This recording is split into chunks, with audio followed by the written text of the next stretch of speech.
Good morning, students. Today I'm here to teach you the computer of class 10th. We have a chapter number 2, page number 26. Last topic, important note about the previous topic, format specifier. As you all know about the format specifier is used when we want to display the value of variable. जब हम लोग किसी भी variable की value को display करवाना चाहते हैं तो हम क्या करते हैं, फॉर्मेट स्पेसिफायर यूज़ करते हैं. तो इससे रिलेटेड एक इंपॉर्टेंट नोट है, format specifiers are not only use for variables, actually there are use to display the result of any expression involving variables constant और both are illustrated in the following example. उन्होंने कहा है कि format specifier जो होता है वो सिर्फ और सिर्फ वेरिएबल्स को शो करवाने के लिए यूज़ नहीं होता, इसमें एक और चीज़ भी ऐड हो सकती है. फॉर्मेट स्पेसिफायर किसी भी एक्सप्रेशन के रिजल्ट को शो करवाने के लिए भी यूज़ हो सकते हैं. एक्सप्रेशन लाइक हम लोग कहते हैं कि ऐड टू वैल्यूज़. एक एक्सप्रेशन है a प्लस बी, हम कहते हैं दो वैल्यूज़ को क्या करना है, प्लस करना है. तो इसके लिए भी हम लोग क्या यूज़ करते हैं, फॉर्मेट स्पेसिफायर यूज़ करते हैं. फॉर एग्जांपल एक एग्जांपल है print f sum of 23 and 24 is. अब हमें रिजल्ट नहीं पता, हमें प्रोग्राम ने खुद से इसको ऐड करके बताना है, तो हमने वहाँ पे क्या यूज़ कर लिया है, format specifier. Format specifier D क्यों यूज़ किया है, क्योंकि जाहिर सी बात है दो इंटीजर वैल्यूज़ हैं तो आंसर भी किस में आएगा, इंटीजर में आएगा. और इंटीजर के लिए हम लोग का कौन सा फॉर्मेट स्पेसिफायर यूज़ होता है, फॉर्मेट स्पेसिफायर डी या फॉर्मेट स्पेसिफायर आई यूज़ होता है. 23 प्लस 24 ये हम लोग का क्या था, इसका साइंटिक्स था जो कि हम लोग ने पीछे पढ़ लिया. अब इस इंपॉर्टेंट नोट में ये बात बताई हुई है जो कि आप लोग के MCQs में भी आ सकती है कि फॉर्मेट स्पेसिफायर सिर्फ और सिर्फ वेरिएबल्स को शो करवाने के लिए नहीं होते बल्कि किसी भी एक्सप्रेशन का रिजल्ट शो करवाने के लिए भी यूज़ होते हैं. Let's moving on to the next topic, scan F.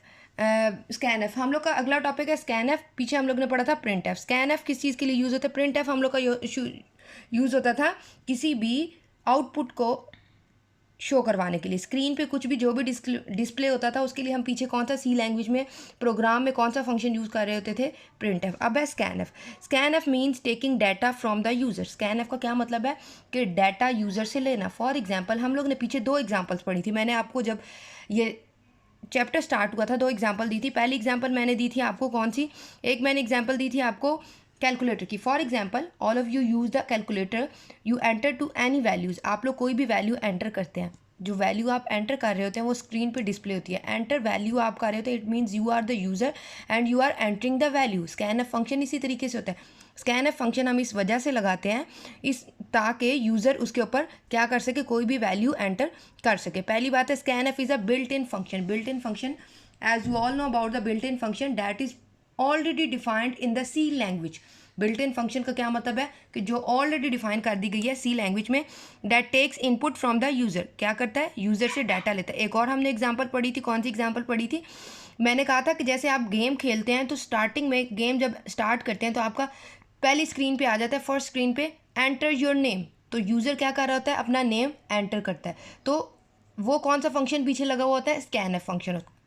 C language में किसी भी यूज़र से अगर डाटा लेना है तो हम कौन सा फंक्शन यूज़ करेंगे, scan f function. Input from the user into the variables, we specify the expected input data type in scan f function with the help of format specifier. अब इस लाइन का मतलब ये है कि हमें कैसा पता चलेगा कि जो यूज़र है उसने कौन से टाइप का डाटा एंटर करना है.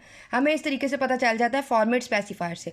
जैसे यहाँ पे फॉर्मेट स्पेसिफायर डी यूज़ हुआ था, इसका मतलब था कि हम लोग का इंटीजर डाटा टाइप में डाटा एंटर होगा. तो फॉर्मेट स्पेसिफायर इस चीज़ को शो करवा देता है कि स्कैन एफ फंक्शन में किस टाइप का डाटा एंटर किया जाएगा.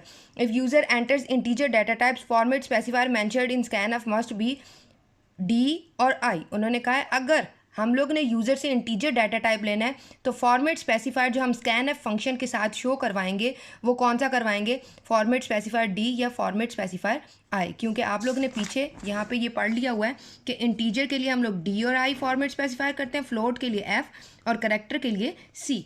तो इसी वजह से उन्होंने ये बात कही है कि अगर आप चाहते हैं कि कौन सा यूज़र डाटा एंटर करे इंटीजर डाटा टाइप का, तो format specifier scan f function के साथ हम लोग ने इन दोनों में से कोई लगाना है. तो अब आगे एग्जांपल पे आते हैं. हम लोग का एक कोड है जिसमें उन्होंने बताया character is a data type. as you all know about the character data type, character is a data type and grade is a variable which is initialized declared. scanf आगे फंक्शन यूज़ किया. scanf function हम लोग सी language में पीछे use कर लेते हैं और उसमें बता देते हैं कि हम लोग का जो यूज़र होगा वो ये वाले डाटा टाइप का डाटा एंटर करेगा. स्कैन एफ फॉर्मेट स्पेसिफायर सी, क्योंकि हम लोग ने पहले डाटा टाइप डिक्लेयर कर दी थी, इसलिए स्कैन एफ में फॉर्मेट स्पेसिफायर सी यूज़ कर रहे हैं। एंड ग्रेड, अब थोड़ा सा डिफरेंस है, स्लाइड डिफरेंस है स्कैन एफ और प्रिंट एफ के फॉर्मेट स्पेसिफायर में, फॉर्मेट स्पेसिफायर और उसको डिक्लेयर करने में। देखें यहाँ पे सी करने के बाद पिछले में हम लोग ये करते थे प्रिंट एफ में कि आगे 23 और 24 को सिंपली हम लोग ने अनाउंस कर देते थे। पहले हम लोग क्या करते थे, वेरिएबल्स लिख के उसके साथ फॉर्मेट स्पेसिफायर यूज़ करके इन्वर्टेड कोमास क्लोज और दोनों वेरिएबल्स को एंड पे दोबारा लिखते थे।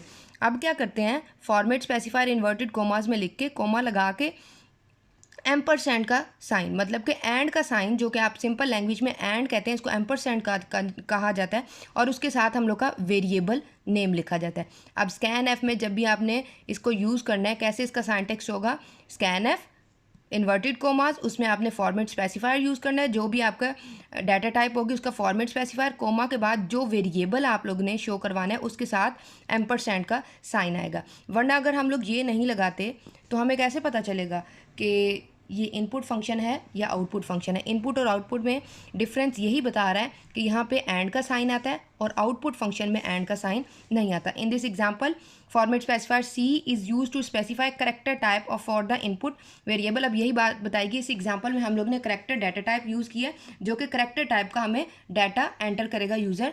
Input entered is user is saved in a variable grade, जो भी इनपुट डाटा एंटर करेगा, यूज़र एंटर करेगा, वो कहाँ पे जाके सेव हो जाएगी, वेरिएबल ग्रेड के अंदर जाके सेव हो जाएगी। There are two main parts of, यहाँ पे क्वेश्चन बनता है, ऊपर क्वेश्चन बनता था what is scan f function and give code example.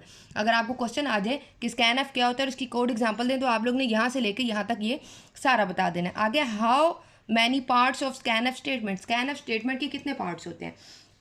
There are two main parts of scan f function as it can be seen from the above code. हम लोग ने अबव कोड में कैसे, first is format specifier and second is variable declaration. First part inside the double quotation, double quotation mark वाला पहला part क्या हुआ, double quotation mark वाला is the list of format specifier and second part is the list of variable with and sign at there left. उन्होंने कहा है double quotation mark में हम लोग का क्या, फॉर्मेट स्पेसिफायर वाला first part and second part is the list of variable with the and sign at the left side.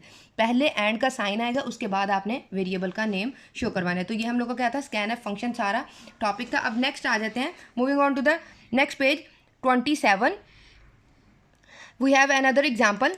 Same उसी तरीके से पहले हम लोग ने कोई भी डाटा टाइप ली, उसके साथ कोई भी वेरिएबल शो करवा दिया। उन्होंने क्या किया हुआ इसमें, प्रिंट एफ यहाँ पे आएगा enter a number between 0 to 12। Print F हुआ आएगा कि कोई भी नंबर एंटर करें किसके दरमियान में, 0 और 10 के दरमियान में, और स्क्रीन फिर साथ ही स्कैन एफ लगा दिया। एंटर अ नंबर, जारी सी बात है, अब लिखा हुआ आ रहा है एंटर अ नंबर, तो दूसरा हम लोग स्कैन एफ फंक्शन लगाएंगे तो ही यूज़र एंटर कर सकते हैं, सिर्फ प्रिंट एफ से तो नहीं ना यूज़र एंटर कर देगा।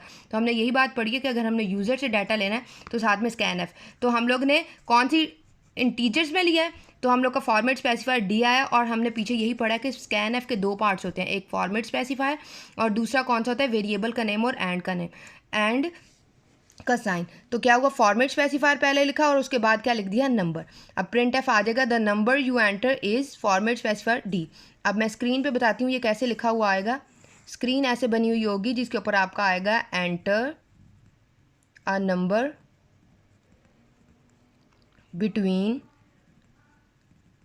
0 to 10, इस तरीके से आएगा। और उसके बाद हमने स्कैन एफ लगा दिया। अगर हम स्कैन एफ ना लगाते तो हम इधर यूज़र डाटा यहाँ पे एंटर ना कर सकते। तो स्कैन एफ लगाया, यहाँ पे डाटा क्या करेगा, यूज़र कोई भी 0 से 10 के दरमियान की वैल्यू इनपुट करेगा। अगर 10 से ऊपर कोई भी वैल्यू लिखी तो एरर आ सकता है। तो इसी तरीके से आपकी आउटपुट वैसे शो करवाई भी हुई है, एंटर नंबर बिटवीन 0 and 10, ये यहाँ पे लिखा हुआ आएगा। और ये जो 4 है ये यूज़र बाद में कोई भी वैल्यू एंटर कर सकता है। इन्होंने एज ए एग्जाम्पल दे दिया कि यूज़र ने कौन सी दी है, 4 किया। उसके बाद दोबारा से प्रिंट एफ लिखा हुआ आएगा, the number you entered is, जब आप कोई भी वैल्यू एंटर करेंगे उसके बाद दोबारा से हमने प्रिंट एफ लगाया था, तो स्क्रीन पे ऑटोमेटिकली सॉफ्टवेयर हम लोग को दोबारा वैल्यू वो शो करवा देगा कि आपने ये वाली वैल्यू एंटर किया है।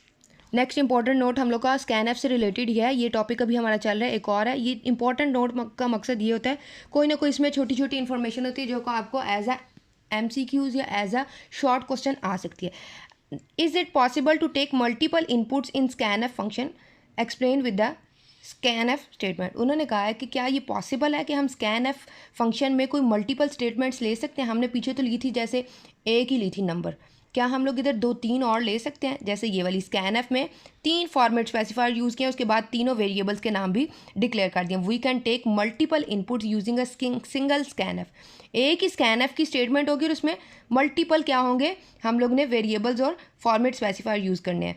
Scanf format specifier D, format specifier D मतलब कि 2 इंटीजर वैल्यू ली और एक फ्लोट की वैल्यू ली, तो उसके बाद उनके वेरिएबल्स के साइन शो करवा दिए एंड के साइन के साथ। तो ये पॉसिबल है, आप सिंगल स्कैनएफ में मल्टीपल इनपुट्स ले सकते हैं। It takes input into 2 integer types variables A and B. उन्होंने बता दिया कि 2 इंटीजर टाइप लिए हैं, ए और बी, और and 1 float types variable C. After each input, user should enter a space or press enter key. After all inputs, user must press enter key. बस उन्होंने शर्त ये कही है कि आप सिंगल स्कैनएफ में मल्टीपल इनपुट्स ले सकते हैं, पर जब आप स्कैनएफ में एक वैल्यू एंटर करेंगे, वैल्यू एंटर की कोई भी, उसके बाद एंटर प्रेस करना ज़रूरी है। इस लाइन में यही बताया, आफ्टर ईच इनपुट, हर इनपुट के बाद user should enter a space और प्रेस एंटर की। या वो स्पेस एंटर करेगा या एंटर की, इन दोनों में से एक की ज़रूर प्रेस करेगा, तो ही आप लोग कुछ कर सकते हैं। लास्ट इंपॉर्टेंट नोट है, उन्होंने कहा है कि आप लोग कई बार ये मिस्टेक कर जाते हैं कि एंड का साइन स्कैनएफ में भूल जाते हैं। अगर आप एंड का साइन भूल जाएं, without a and sign the program get executed but does not behave as expected. आपका प्रोग्राम एग्जीक्यूट हो जाएगा बट जो आपका एक्सपेक्टेड रिजल्ट है वैसा नहीं आ सकता, मतलब कि गलत रिजल्ट आप